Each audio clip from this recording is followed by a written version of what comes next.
Au cas où ce n'était pas littéralement écrit sur mon visage, j'ai été élevée par mes parents aux contes de vampires et autres monstres, tant et si bien que Frankenstein et Dracula ont longtemps été mes romans favoris. Mary Shelley, Bram Stoker et consorts n'ayant toutefois nullement le monopole du mort-vivant, d'autres auteurs plus ou moins renommés ont cherché à verser eux aussi dans le genre, dont un certain Alexeï Tolstoï, cousin plus ou moins éloigné du plus connu Léon Tolstoï.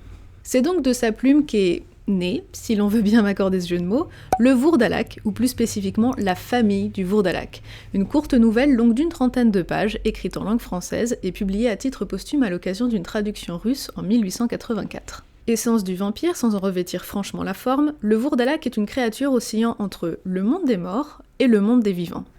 Dépourvu de crocs acérés et ne rechignant absolument pas à se montrer au soleil, ce cadavre ambulant se situe bien loin des archétypes aristocrates popularisés au fil des ans et des récits. Figure rustique, quasi pastorale, le Vourdalak de Tolstoï ne se soucie guère des jeunes filles en fleurs et autres vierges à corrompre, non, absolument pas.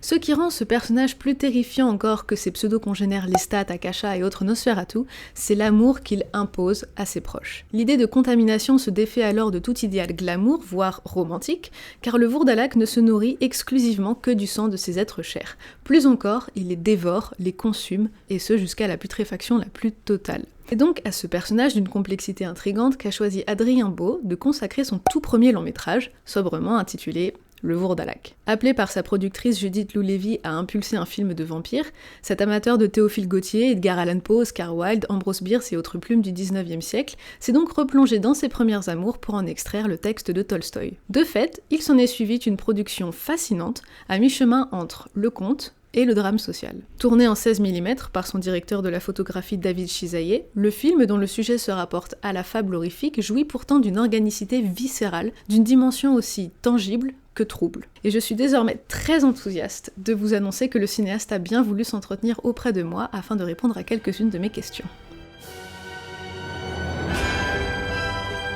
Si un père n'est pas tout pour ses enfants, il n'est rien.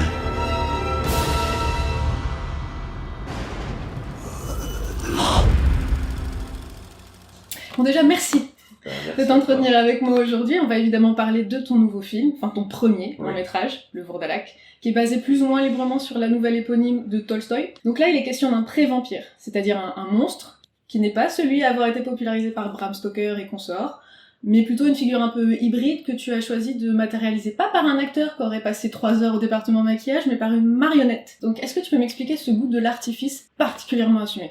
Ok. Bon, déjà, les marionnettes, j'en ai fait beaucoup dans ma vie, pour différents projets, pour de la mode, pour du théâtre, pour tout un tas de choses. Parce qu'à la base, je viens un peu plutôt des arts plastiques en même temps. Et c'est vrai que, bon, j'ai travaillé beaucoup, j'avais monté Andromaque, moi, il y a presque 20 ans. Il y a un rapport, déjà dans le texte, en fait, il y avait déjà un rapport à l'artifice, comme tu dis, ou alors la distance, la distanciation, le fait de faire plus différent du réel, quoi. Donc, il y a au demeurant un rapport qui est assez manifeste au toucher, au tangible, dans ton film, par la marionnette, le grain de la pellicule, la photographie de David Chisaillé. Est-ce que c'est une forme de résistance, justement, à ce que tu disais, un cinéma dont les dispositifs ont de plus en plus tendance à être invisibles et invisibilisés, ou est-ce que c'est plutôt un hommage au cinéma magique de Méliès et à toute cette pensée un peu fantastique, ou bien les deux ? C'est les deux, je pense. Enfin, l'idée de résistance, c'est pas tellement dans ma nature. Œuvrer contre les choses, je sais pas à quoi ça sert, en fait, mais enfin, en tout cas, dans cette discipline. Mais non, c'est surtout que, enfin, c'est sur un hommage, mais c'est aussi ce que j'aime faire, quoi. C'est-à-dire que je travaille avec mes mains, j'ai besoin de la matière, j'ai besoin de toucher les choses, de peindre, de sculpter, de faire des choses comme ça. Oui, j'ai vu que c'est toi qui avais fait la marionnette, par exemple. Voilà. Oui. Et puis la costumière Anne Blanchard, par exemple, c'est mon amie depuis la 6e. Donc on se connaît depuis toujours, on a toujours travaillé ensemble, c'est assez complémentaire, on parle une langue que personne d'autre ne comprend, et à propos de couleurs, de matière, de texture, de tissu. Les personnages, ils ont une seule et même silhouette tout du long, c'est comme presque une bande dessinée ou un livre d'illustration. Ils ont des couleurs qui leur sont propres, des silhouettes, c'est des arts visuels très concrets. Justement, pour rester dans l'organique, mais passer peut-être à une dimension un peu plus abstraite, j'aimerais qu'on consacre quelques phrases à l'usage du son dans ton film, qui justement participe à ancrer le récit non pas dans le réel, mais dans un réel.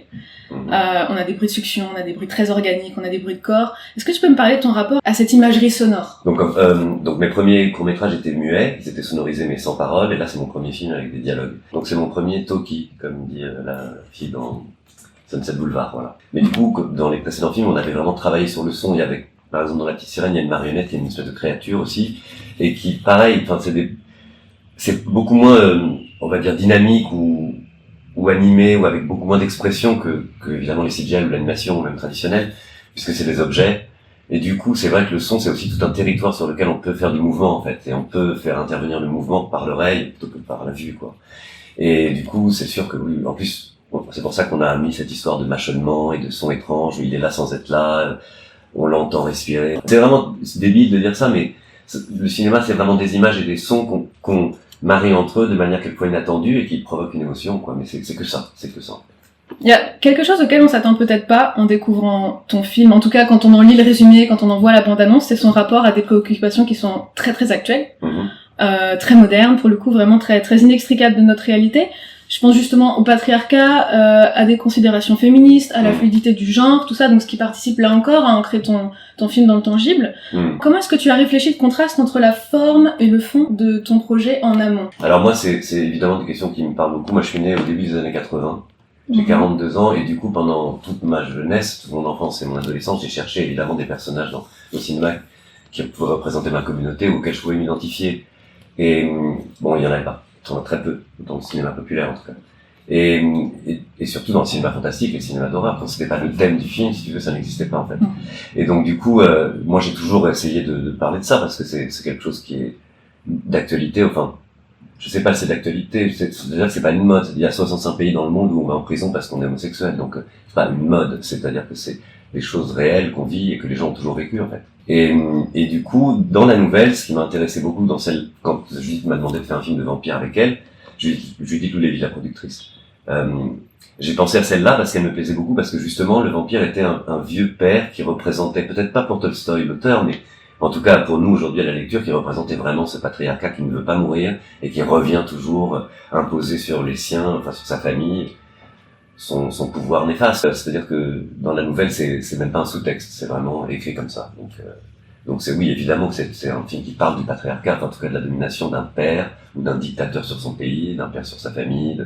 C'est le poids d'un ordre traditionnaliste et masculiniste qui est violent pour tout le monde, en fait, mais même pour les hommes. Yegor s'en a la preuve dans le film, c'est qu'il devient fou, du coup.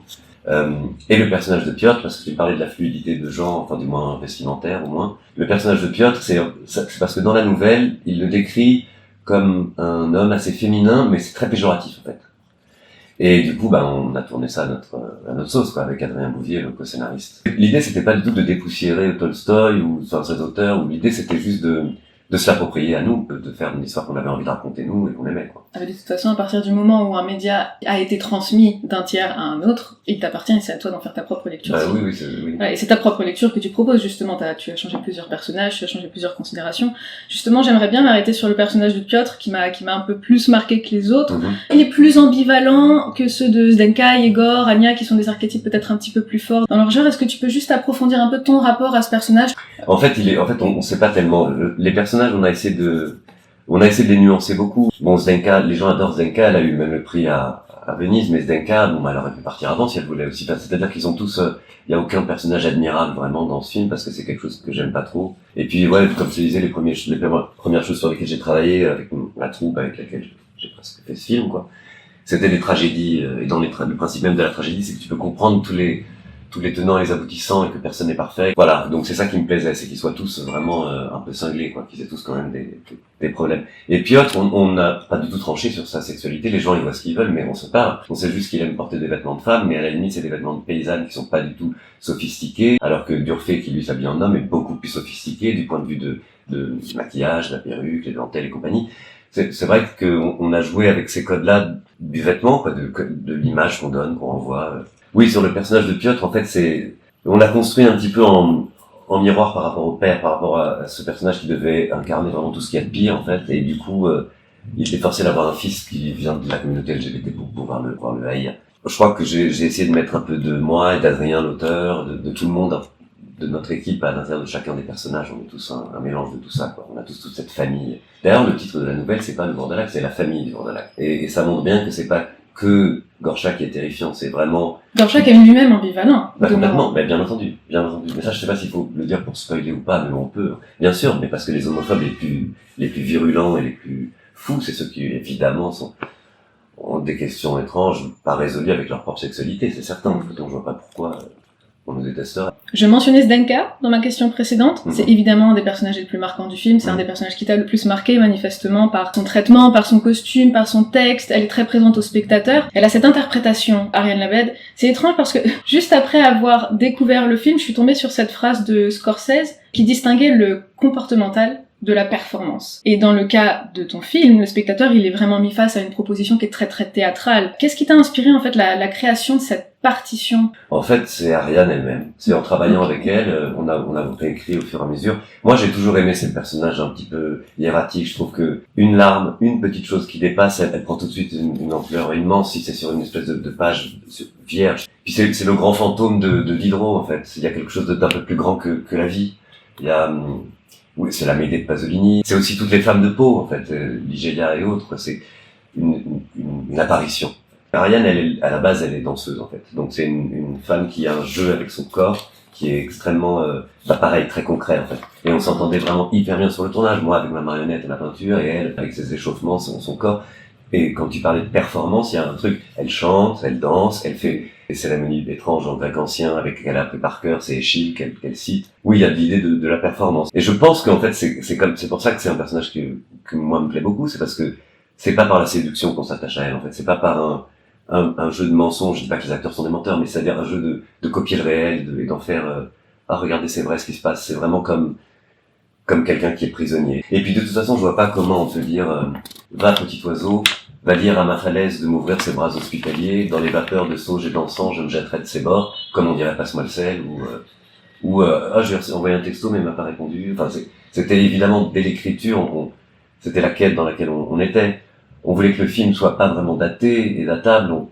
Tout ça, c'est dans un esprit de cohérence aussi. C'est-à-dire qu'on a tiré, parce que je suis peut-être un très mauvais marionnettiste, et donc du coup, on a tiré les acteurs vers la marionnette plutôt que la marionnette vers les acteurs pour en faire une espèce de cohérence. Voilà, c'est ça, où tout est pas réel. C'est un conte, en fait. C'est comme la grand-mère du petit chaperon rouge qui dit tire la bobinette et la chevillette chèrera. Ça, c'est pas le langage d'une paysanne qui vit dans les bois, en fait. C'est un conte, voilà. Alors du coup, je vais te poser une question un peu existentielle. C'est pas pour te piéger. Okay. C'est juste pour faire écho à un propos que tu as tenu dans le dossier de presse de ton film. Okay. Tu as dit « Se trouver en présence d'un défunt apporte un sentiment de matérialité très étrange. Ce n'est plus la personne. Sa forme, ses traits sont toujours là, mais la vie a disparu. Ce n'est plus une personne qu'on a en face de nous, mais un autre être, voire quelque chose d'autre. Un objet. » Qu'est-ce qui est le plus concret pour toi? C'est la vie ou c'est la mort? Ah bah c'est évidemment la mort. La mort, c'est quelque chose c'est ce qu'il y a de plus matériel. Enfin, même. Parce que la mort, c'est après, la vie, c'est la vie, c'est toujours un mystère, hein. La vie, waouh. Est-ce que c'est ça que tu as voulu, en fait, matérialiser à travers cette relecture de la nouvelle? C'est de montrer la matérialisation de la mort, en fait, oui. Dans un monde où on l'invisibilise de plus en plus. Bien sûr, évidemment. Et c'est pour ça aussi que ça arrivait, c'est presque la seule chose. L'amour est complètement prisonnier, ou à cause des codes de l'époque, et puis il y a aussi un côté comme les contes, comment elle s'appelle, là, Les Malheurs de Sophie, Comtesse de Ségur aussi, il y a un truc un peu où on cache tout ce qui est du domaine de la sexualité, et puis on les sent très prisonniers. Moi, je sens, moi, enfin, en tout cas entre les acteurs, c'est ce qu'on a essayé de faire, une très très subtile tension sexuelle entre Durfé et Zdenka, qui peut pas vraiment exister, même si parce qu'elle est glaciale et que lui est cette espèce de clown un peu poudré. Pour la mort, là, on pouvait la représenter avec tout ce qu'elle a de plus, mais même, oui, concret, trivial et matériel, quoi. On a un lapin, en 1000 morceaux, on a tous ces sons qu'on a fait. Le mâchonnement, en fait, c'est le bruit de quelqu'un qui mâche une banane, en fait, mélangé avec d'autres sons. On a aussi les sons que fait Gorcha lui-même, qui sont des sons qu'on a trouvés un peu partout. Il fait une espèce de claquement comme ça, qui est en fait le bruit d'une cigogne qui claque son bec. C'est des bruits de chair qui se détruisent. La mort, elle est très très concrète et que on l'a traitée au son, à l'image, beaucoup plus concrètement que les rapports humains qui sont tous prisonniers de carcans, en fait. Et puis surtout du carcan de la tradition de cette famille où ils sont tous prisonniers de leur père. Ils se mettent tous la tête baissée, les mains jointes dès que le père apparaît, comme une sorte d'armée avec son général maléfique. Oui, c'est ça, c'est la soumission terrible et qui tue. Écoute, on va arriver au terme de cet entretien, mais j'ai quand même une toute dernière question pour toi. Après que le spectateur ait vu ton film, t'as envie qu'il écoute quoi quand il rentre chez lui? Ah, oh là là. J'ai envie qu'il écoute peut-être la musique du film. Non, Barbara, peut-être. Ça c'est Ariane qui véhicule ça, c'est devenu Barbara, quoi. Peut-être une chanson de, je sais pas, Vienne, peut-être. Ou peut-être, non, peut-être de la musique baroque, puisque c'est, ouais, peut-être une Purcell. peut-être un ground de Purcell, un truc un peu cyclique et qui reste dans la tête longtemps, et qui est aussi très sophistiqué puisque c'est du clavecin, qui en fait est quelque chose de très simple et d'un divertissement en fait, c'est pour tout le monde. Mais j'adore cette idée, enfin j'adore cette question. J'adore l'idée que le film finit pas quand il se termine. Quand j'étais dans l'école de Werner Herzog, il disait il faut penser à la manière dont on renvoie le public au trafic. Et c'est vrai qu'il pleut, les gens ont payé leur place, sont venus. Quand ils sortent, c'est bien que le film les accompagne en fait, ou le lendemain, ou quelque chose, mais qu'ils puissent avoir. Mais ça, je pense que c'est le rêve de tous les cinéastes, c'est-à-dire que le film reste avec le spectateur, ça c'est super. Merci Zaki, en tout cas c'était des questions super.